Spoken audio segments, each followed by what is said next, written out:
Hi friends, today we're going to be reading more about Martin Luther King Jr. Today's book is I Am Martin Luther King Jr. and it's written by Brad Meltzer and illustrated by Christopher Eliopoulos.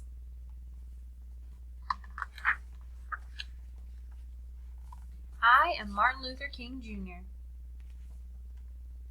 When I was little, I used to get in lots of accidents. One day, my little brother hit me in the head with a baseball bat. 2 other times, I mistakenly got knocked over by a car. Another day, I tumbled over our banister, then bounced through an open door into the basement. Whoa, amazing fall. You okay? I'm okay. No matter how many times I fell, I kept getting back up.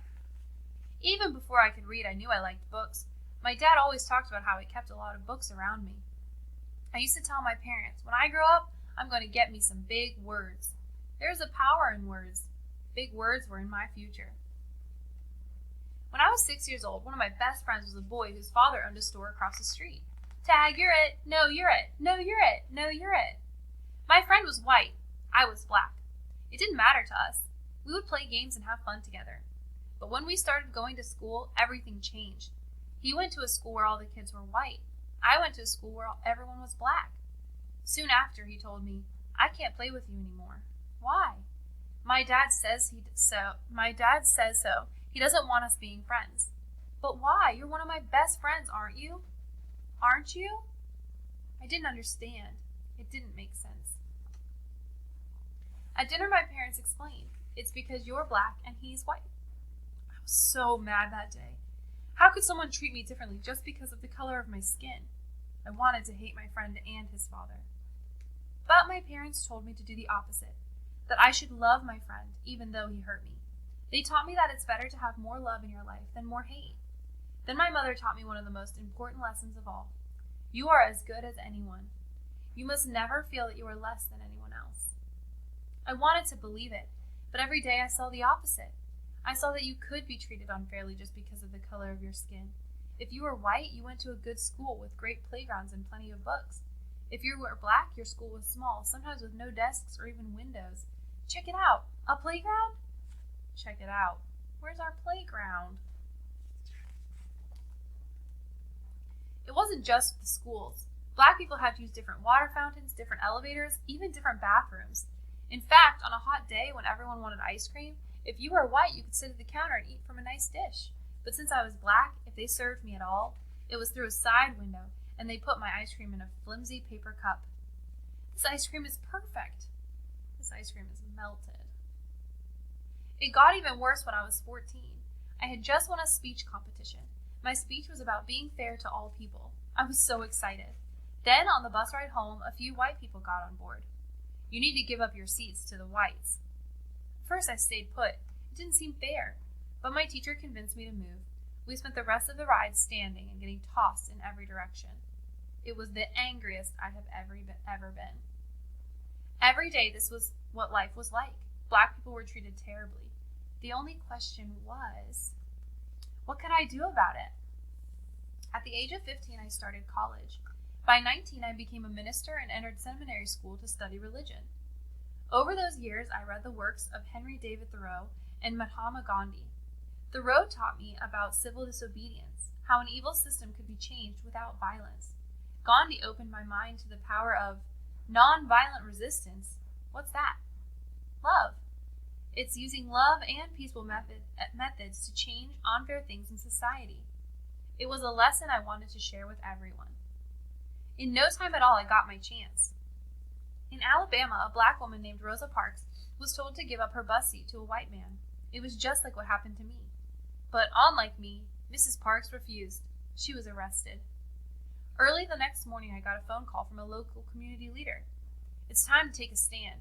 We should boycott the buses so everyone knows that we won't accept this treatment anymore. Do not ask if it's easy. You know that's not going to be easy. Do not ask if it's easy. Ask if it's right. It was just like Thoreau taught. Instead of using violence to protest the unfair rules, black people would use a peaceful method. We would not ride the public buses.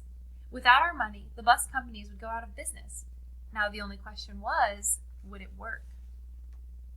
On the first day of the protest, my wife called me to the window. The buses are all empty. It's working. We had to keep it going. As the head of the bus boycott, I gave one of the most important speeches of my life. The room was packed. Camera crews were filming. I had only 20 minutes to prepare. I didn't use notes. But by speaking from my heart, I found out how big words can be. We are determined here in Montgomery to work and fight until justice runs down like water and righteousness like a mighty stream. When the history books are written in the future, somebody will have to say there lived a race of people, a black people, who had the moral courage to stand up for their rights. The police put me in jail, saying I was breaking the law. Other folks bombed my house. But instead of using my fists, I stayed calm. Don't you want to fight back? I am a man of nonviolence, and I know that I do not stand alone. We are with you all the way, Reverend. If no one rides the buses, we'll go out of business. You're finally getting that, huh? For more than a full year, every black person in the city, and some white people too, refused to ride the buses. That meant some people had to walk for miles, but they kept going. There was a power in standing together. Eventually, our peaceful protests worked. The rules were changed. Public buses could no longer separate people based on the color of their skin. That was only the beginning.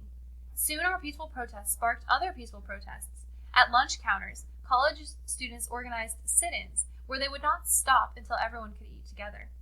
Our methods of nonviolence were so powerful, I was invited to meet with the president at the White House. But sometimes the hardest problems were right at home. Daddy, look, an amusement park. Please, can we go? I'm sorry, Yoki, we can't. Funtown is not open to black people. Seeing my daughter cry was one of the most painful moments of my life. It only made me work harder for change. Was it easy? Absolutely not. During one protest in Birmingham, Alabama, the police again arrested me and locked me in a dark jail cell that had only one window. Someone slipped me a newspaper in which white religious leaders had written an article calling us lawbreakers. Someone then snuck me a pen. In that jail cell, I wrote my own response in the margins of the newspaper and even on toilet paper. My letter from Birmingham jail was soon published as a pamphlet. Then it was in magazines and newspapers. Today, it has been read by millions of people. Like I said, it is amazing how big words can be. Injustice anywhere is a threat to justice everywhere. Our message was so important, even kids your age joined us. In Birmingham, during the Children's Crusade, more than 1,000 kids, some as young as 6 years old, showed up to march. What do you want? Freedom! The next day, the police arrested 900 of them. The next day, 2,500 children showed up, ready to go to jail. This was our finest hour. Enraged that we were not giving up, the chief of police told the firemen to spray the children with water hoses and attack them with dogs. They thought it would stop us, but instead, as the whole country watched on TV what they were doing to our children, it was a wake-up call for the nation's conscience. How can they treat little kids like that? That's not right. We need to help them. 90 days later, the rules began to change. Now blacks and whites in Birmingham were using the same lunch counters, water fountains, and restrooms. You could feel it in the air. More change was coming. Freedom was contagious. By the summer of 1963, an estimated 1 million Americans had their own protests in cities across the country. A man named A. Philip Randolph suggested a massive march. If we march together peacefully, they won't be able to ignore us. Together, we can convince Congress and the President to pass laws so that no one in America can treat people differently based on skin color. I like this idea. Where should we have it? There's only one place. People came from almost every state. They came in nearly every form of transportation. They even took off work and did not get paid just to be there. Old people, young people, black people, white people, even children like you. They all came to Washington, D.C., gathering in a righteous army. Why? Because they wanted a change, and they knew the surest way to change the world is to stand together. I am happy to join with you today in what will go down in history as the greatest demonstration for freedom in the history of our nation. On August 28, 1963, I stood at the podium and spoke what some later called my biggest words of all. I have a dream that my 4 little children will one day live in a nation where they will not be judged by the color of their skin, but by the content of their character. I have a dream that one day, little black boys and black girls will be able to join hands with little white boys and white girls as sisters and brothers. Let freedom ring.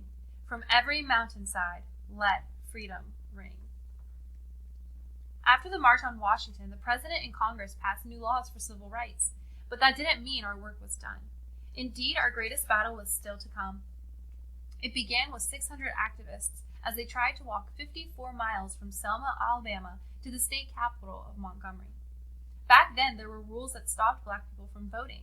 If you want to change the laws, you have to be able to vote for new people who make the laws. We're marching to tell the governor, we want voting rights. This brutality must end.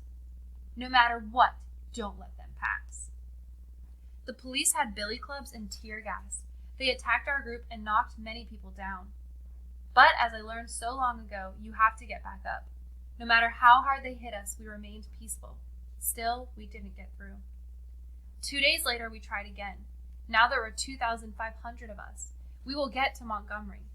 No, you won't. I promise you won't. Once again we tried. Once again we did not get through. Did we give up? What do you think?